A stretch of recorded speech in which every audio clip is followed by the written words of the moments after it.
हमें मृत्यु से डर क्यों लगता है, समझना होगा। हमें मृत्यु से डर क्यों लगता है? मृत्यु की बात सुनते ही भय लगता है। इसलिए डर लगता है कि हमें जहां जाना है वहां परिचय नहीं किया, जो करना चाहिए वो किया नहीं, जो नहीं करना चाहिए वो किया, इसलिए डर लगता है। जो करना चाहिए वो कर लो, जहां जाना है वहां का परिचय जान लो, फिर एक मृत्यु का सारा संसार मृत्यु रूप रख के आ जाए और डर लगे तो हमें बताना। परीक्षित जी से पूछते हैं श्री शुकाचार्य, बेटा परीक्षित, तुम्हें तक्षक से भय लग रहा है?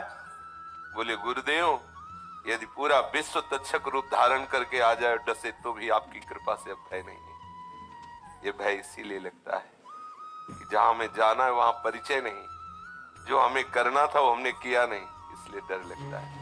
जैसे आप सरकारी आदमी हो और आपको विदेश भेजा जाए, और जिस कार्य के लिए भेजा जाए, जिस कार्य के लिए आपको सुविधा दी जाए, पास दिया जाए, आप उस कार्य के लिए विदेश जाके और मनमानी आचरण करके समय नष्ट करें, और जब आपको लौटने का समय होगा तो आपके होश उड़ जाएंगे कि मैं सरकार को क्या कठिन समस्या, लेकिन आप तैयार हो जाइए। ये आप जहां आए हो, ये विदेश में आए हो, इस देश का नाम है मृत्यु लोक।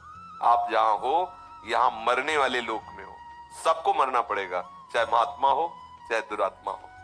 लेकिन जो अपना कार्य पूरा कर लिया, जो करना चाहिए वो कर लिया, वो हंसते हंसते ऐसे मरेगा कि उसे पता भी नहीं चलेगा। जन्मत मरत दुसाह दुख होई, वो उसे व्यापेगा नहीं।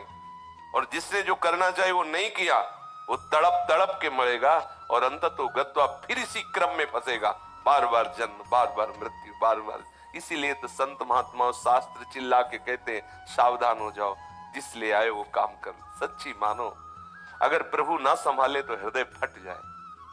तसल्ली तभी होती जब लगता है चिल्ला चिल्ला करो, हारा था हारा। तो जैसे वेग आता है ना, ऐसा लगता है, तब तसल्ली मिलती। जब घंटा दो घंटा रो लो ना तो ऐसा अब तसल्ली, नहीं तो हृदय फटता है, हृदय में पीड़ा होती है। ये ऐसी सुलझन है कि जितना सुलझाओ उतने उलझती जाती है।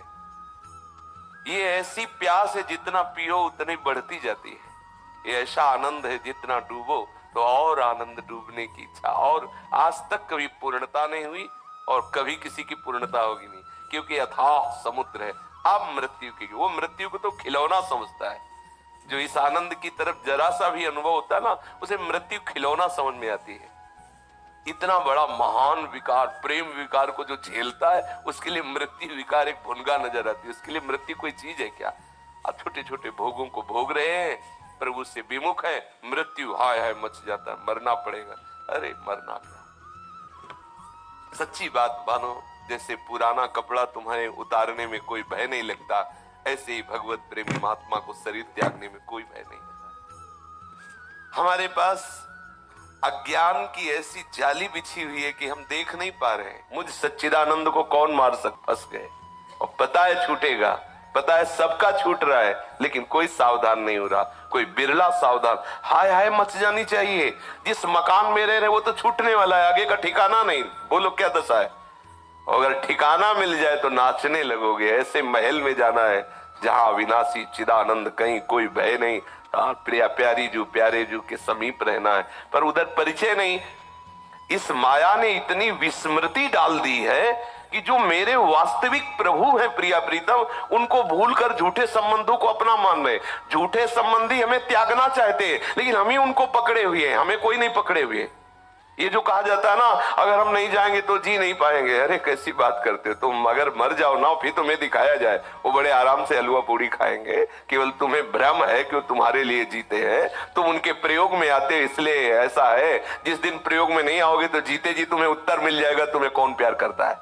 सच्ची मानो ना, अभी आपको लकवा मार जाए और आप किसी काम के न रह जाएं और रोज उनको सोच तुम्हारी फेंकनी पड़े, फिर 1 वर्ष बाद उनकी भाषा सुन लेना, वो आपको बता देंगे आपको कितना प्यार करते हैं। जब आप कहोगे ना कि थोड़ा एक समोसा और चटनी खाने का मन, फिर आप देखना कैसा उत्तर आएगा। थोड़ा 2 रोटी और दे दो, तो बार बार हकता है पड़े पड़े और बार बार मांगता है, और कितनी उपेक्षा। तब आपको लगे ये वही लोग हैं जो मेरे को प्यार करते थे। तब असली प्यारे की याद आएगी। इसीलिए भगवान से श्री कुंती जी कह रहे कि मुझे विपत्ति दो जिससे मैं जान पाऊं कि तुम मुझसे प्यार करते हो। तो मृत्यु से भय इसीलिए लगता है कि जो हमें तैयारी करनी चाहिए वो हमने किया नहीं, और जो नहीं करना चाहिए वो किया। इसलिए सरकार से डर लगता है कि कैसे उनके सामने किसी ने प्रश्न किया, कौन जानता है कि हमने क्या किया। किसी और की गवाही की जरूरत नहीं है, बेईमान मन तुम्हारा ही वहां सामने आ जाएगा। तुम्हारे में चिप लगी हुई है, सब भर रहा है, शुभ अशुभ कर्म के तुम साक्षी हो स्वयं, और वो सब लिखा जा रहा है तुम्हारे मन में ही। कहीं वहां दूसरे के, बहुत बड़ा ये सरकारी विभाग है, यहाँ दूसरे किसी कार्ड की जरूरत नहीं होती, किसी दूसरे गवाही की जरूरत नहीं, तुम स्वयं साक्षी हो। वहां सामने पहुंचते ही वो तुम्हारे मन की चिप को 1 मिनट में सब पूरा निर्णय दिखा दिया ही हो, वो मन ही तुम्हारा सब बता देगा सामने, और 1 सेकंड में निश्चय करके हटा दिया जाता है। वहां इतना बड़ा टाइम थोड़ी कि भाई गवाही दो, पेशी, तुम ही गवाही हो, तुम स्वयं साक्षी हो उसके, तो वहां थोड़ी कपट चलेगा।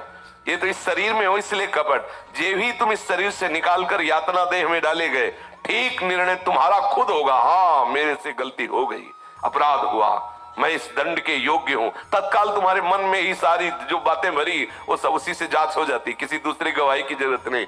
जैसे आप सोचते हो मैं एकांत में पापाचरण कर रहा हूं, कोई देख नहीं रहा, अरे पागल, तू ही गवाही, तेरा मन ही रजिस्टर है, उसी में सब लिख दिया गया। सावधान, तू एकांत में भजन कर रहा है, सोच रहा है कोई जान तो नहीं रहा, हमारी पुकार कोई सुन तो नहीं रहा, तेरे अंदर बैठा हुआ परमात्मा सुन रहा है। तेरी मन में वो पुकार जो सत्य पुकार है वो भरी जा रही है, तेरे सब विकार डस्ट हो रहे, तो स्वयं मुक्त हो जाएगा। किसी प्रमाण की जरूरत नहीं, तो स्वयं परमानंद में मगन। बुरे आचरण करेगा स्वयं जलेगा, किसी प्रमाण की जरूरत नहीं। खुद तू निर्णय करेगा एक दिन कि मुझे मृत्यु मिल जाए, मैं जल रहा हूं।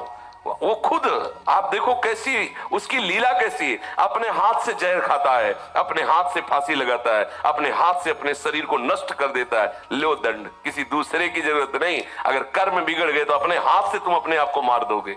उसका निर्णय बड़ा विचित्र है, डरो उससे और सही मार्ग में चलो तो आनंदित हो जाओगे, मृत्यु का भय मिट जाएगा। देखो, एक देशभक्त जो स्वतंत्रता के लिए, देश की रक्षा के लिए वंदे मातरम बोला, फांसी का फंदा चूमकर गले में डाल लिया। भगत सिंह, चंद्रशेखर आजाद अपने गोली मार रहे, किस लिए? देश प्रेम जागृत हो गया तो मृत्यु उसके लिए खिलौना है। और तुम भगवत प्रेम जागृत हो जाए, फिर मृत्यु का डर कैसा भगवत प्रेम?